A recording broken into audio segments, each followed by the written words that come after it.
Sweet.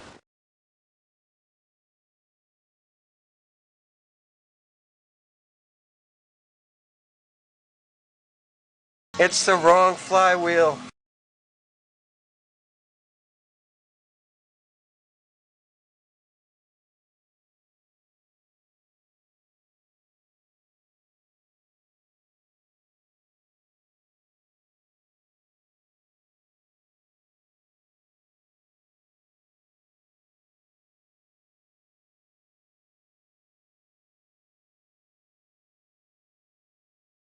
Okay, the flywheel.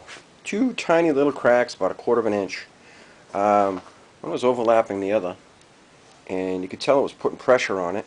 I took the cutting wheel, I cut a little slice between them, and then it just popped back into place, everything lined up. So I welded it, and I found out that the ring was coming out a little bit, and when I cut those welds, it all popped back into place, and everything's nice and straight.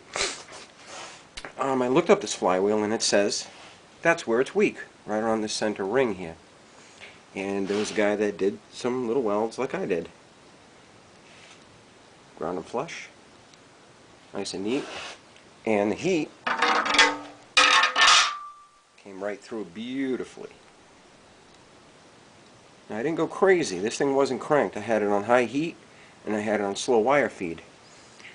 And it was cracked right there, and it was cracked right there. You can't even tell. See, these are untouched. Untouched. Untouched. So, looks good. Looks real good. Ooh, if I can focus. I still got a little tiny bit of grinding right there, but that's it, man. Go for broke. And I believe in this flywheel.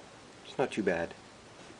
Actually, it's not bad at all. It didn't flex. I can spin it on a hammer shaft. Actually, I spun it on that.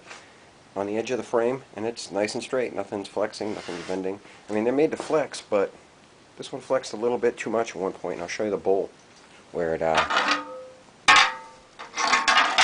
there. That's where a bolt got jammed, and pushed it to the side and cracked it there and there. Just for a second. And then everything snapped back into place. But that's the dent. If I can put it on macro and get you a closer picture. It's actually a dent. You can see the head of the bolt impressioned into it. It wasn't big either. There's a little skid here like it did a roll. And then it did a roll over here and got stuck there. And then it must have friggin' flew out real fast. But everything else is fine. Someone even said weld the ring gear on this side. I'm like, nah, if it was good on the other side and it's been that way and it hasn't broke after this incident, it'll be fine. Look at that heat absorption.